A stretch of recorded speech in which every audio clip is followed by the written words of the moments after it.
Background design. A background design is a good way to set the mood, provide context, or even create an atmosphere that is unique to the story. In this video, I will demonstrate my drawing process in background design in 7 simple steps that you can follow, and at the same time making sure I don't overdo it. Because this video is part of the children's book portfolio series that I'm currently working on. Yes, I'm trying to hit 2 birds with 1 stone. And children's books should not be too overwhelming because my target audience are mainly kids like 6 to 10 years old. Especially when it comes to background designs, I have to make sure that I follow these sort of style. But I'm going to make sure that it still has the influence of the 6 inspirational artists that I mentioned in my previous video about portfolio planning. And all of them are not even children's book illustrators. They are more on the VizDev/comic book world. My goal is to balance both worlds, like figure out how to mix the markets together to create something compelling and different.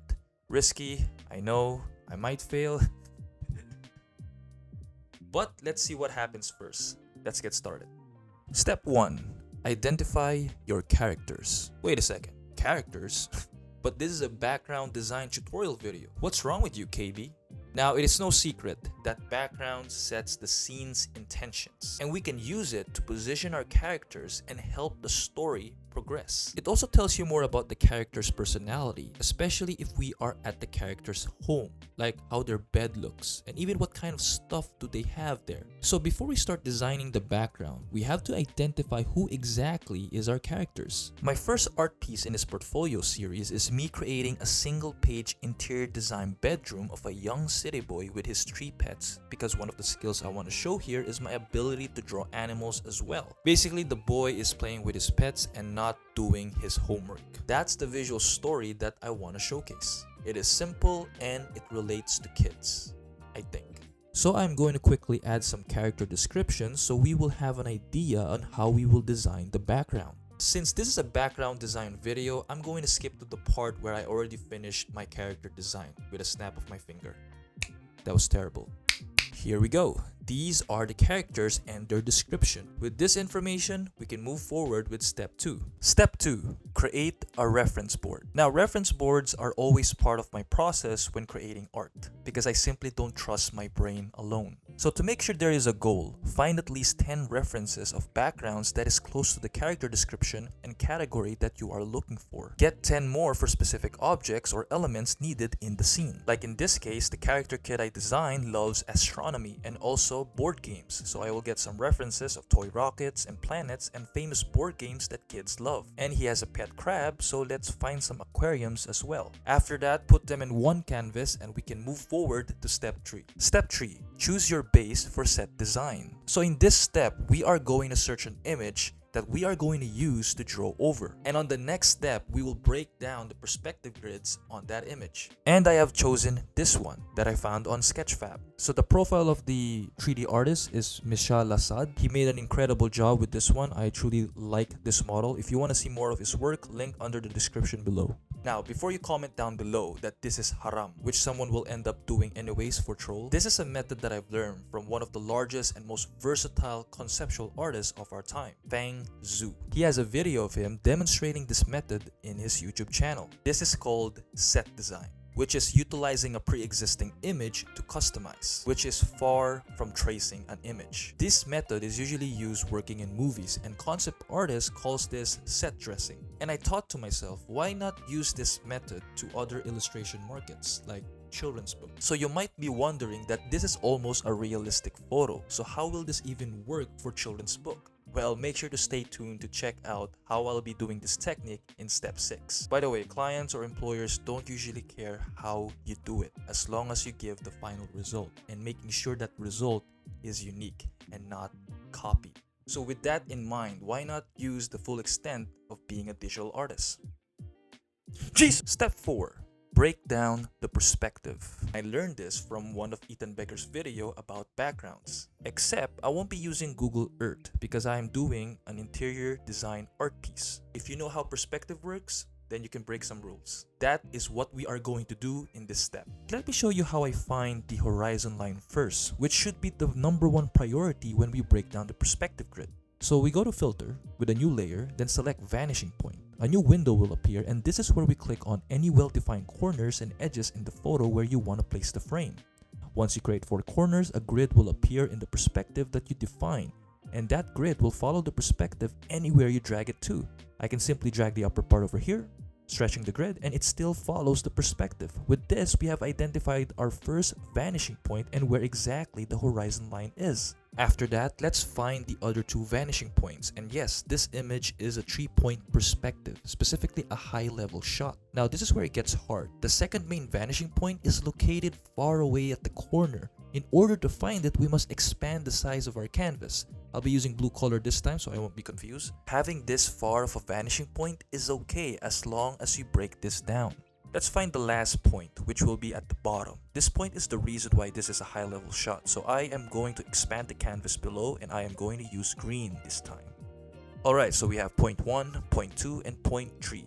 Now let me lower the opacity and show you that not all object or elements in the piece should be following the main vanishing points. Some object has their own points, like this computer over here, its point is sitting right over here near the main point, while the vertical line of the computer is still following the 3rd point below, and that's fine.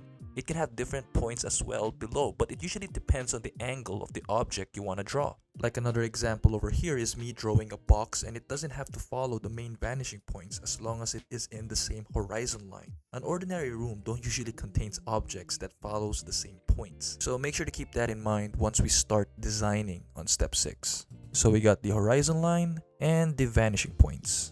Alright, now that we break down the perspective grids, let's add more lines. And I'll be doing that by using the polygon tool, and each shape that I'll be doing will be sitting on their respective vanishing points. Then I will shrink down the canvas so the original size of the single page art piece that I'm doing will be placed. Because obviously we don't need the extra space. So as you can see, the grid lines are now completely set up. Ethan highly suggests that you should be doing this with a bunch of images as you can, and eventually you will quickly teach yourself perspective. That's what I did, and believe me, I suck at perspectives. But I'm confident by following this process, I can actually show people that I know exactly what I'm doing. Alright, let's move forward to the next step. Step 5. Decide on your shape and line language. Disclaimer, this is another thing I've learned from Ethan Becker. I just truly admire his content so much. Very educational. So in his video, he introduced a bunch of amazing artists in the animation industry. So this is how he actually observed other artists' style, by checking one of their work and identify the kinds of shape and line language that they use to illustrate that work. So I choose 2 art pieces from 2 of my background design inspiration, Derek Laufman and Ian Worrell. So this is the kind of shape and line language I want to implement to my art piece. I've already identified the kind of shape and lines he uses, and it is a marker inking type of brush, and the intensity depends on your pen pressure. The next source of inspiration, which is Ian Worrell's work, is a Gravity Falls background. Now the shape language is more heavily influenced by design. It has crisper curves and more straight lines. So my mission is to just find a way to mix the 2 languages together. So after you have chosen 1 or 2 languages from artists you idolize, let's move forward to step 6. Step 6. Designing. So once everything is in place, you know who your characters are, you have your reference boards that will help you stay on track of what you should be drawing, you have a base to draw over to make the process easier, and you broke down its perspectives, and finally, you know what shape and line language you will use. That leaves us to just start drawing. Doing this will now be easier than ever because you've essentially just following the guide you have set up. So looking at the base, I specifically chose this one because of the position where the bed and study table is. Now, I'm not going to trace. The purpose of the base is for you to have a complete guide and something to compare with your own drawing, especially if you are a beginner. And another thing, you see there is the ceiling covering the entire upper part of the room, and that is okay because I've already broke down the perspective and got the angle I wanted. So the first thing I do here is write down the main things I need to show in this room, which is the bed, of course, the study table, aquarium, dog bed, and birdcage because of the character's pets. I start by not caring about the details, just creating simple shapes of blocks and circles in the canvas. As you can see, I make my decisions by constantly looking at my reference board, like I mix the elements of my references. For example, the window with a sofa in front of it, over here, is from this image. The bed with some drawers and shelves above it or behind it is this one. Everything I do here is not set in stone. I have the ability to change my mind and see what looks best. Okay, as you can see, we have the 3 pets resting areas in place, the dog bed, the bird cage, and the aquarium. So what I'm doing here is creating a square outline that identifies the entire single page. I have to make sure the composition looks good. I even created a margin line so I will know where I shouldn't put the text or the characters. We also need to think about the bleed marks for extra leg room, for printing. So I made the room size bigger than usual because I need extra space in the middle for the characters to play around. So little by little, you will see each drawing of an object in the room is becoming different from the base, and that is what we are going for. I even added extra things inside, like the trophy on the shelves, the length and design of the study table, and of course the position of the bed is not even on the same position where the bed of the base is. Now I'm doing a little sketch of the characters' action poses so I'll have an idea of the scene and the size comparison between the characters and the stuff surrounding them. Okay, now that we have the blocks, our building blocks in place, we can add a bit of details. And we are not going to do line art just yet because we still need some sort of clarification of the design. So this is still counted as some form of rough sketch, except it is clearer. And in this stage, I am more determined to follow the perspective grids that we set up on step 4 because after this, we are going to do the line art, and line work should be precise when it comes to perspectives. You can also tell that I'm kind of overdoing it with the details, but to give you an idea why that is, here's my second set of references, but this time it contains pages from real-life children's books. I am making sure my drawing still has the same amount of details of these books. Since this is still the designing/sketching stage, I will be minimizing the details a little bit along the way. So right now, I'm just checking if the space over here can fill out some text for the author to add. So I'm just adding some random sentences over here. I'm resizing some parts of the room as well, like the bed and window, like making them quite bigger because I am imagining if there is an adult, like the boy's father, inside that room. I don't want it to seem that the room is too tiny for adults. I'm also removing some details a bit so the details won't be too overwhelming. Alright, so this is how I design my interior backgrounds. We can now move forward to the last step, which is line art. So you might be wondering, what about the coloring and lighting after the line art? Well, I'll be doing that in my next video because it has its own steps. So make sure to leave a like, subscribe to this channel to see how I will be rendering this piece step by step. As you can see, I have a different reference board this time. These are the works of the 2 great artists, Derek Laufman and Ian Worrell.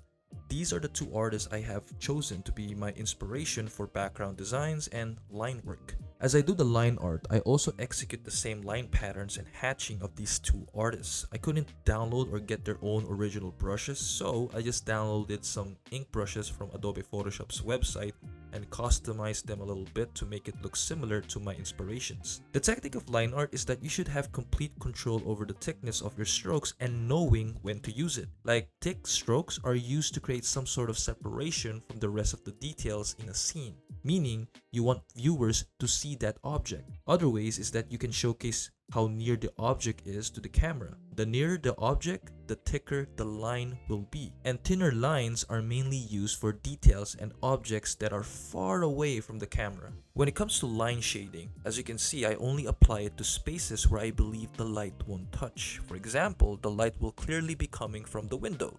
So there are some shading over here on this side of the shelves, inside the slightly open drawer over here, this side of the bed and the dog bed because these are the sides that aren't facing the window. But sometimes I don't put it everywhere, even in places that clearly need some shading. That is because I don't want to overwhelm the drawing with some hatches or line shading.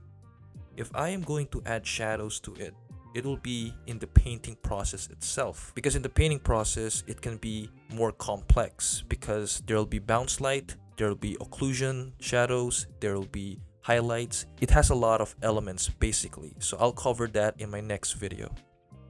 Okay, line art is basically done. So the next step for this is actually adding values, but I'm going to cover that as well in the next video because I want to dive a little bit deeper with that subject. And I don't want this video to reach like 20 minutes. So yeah, that is it for this video.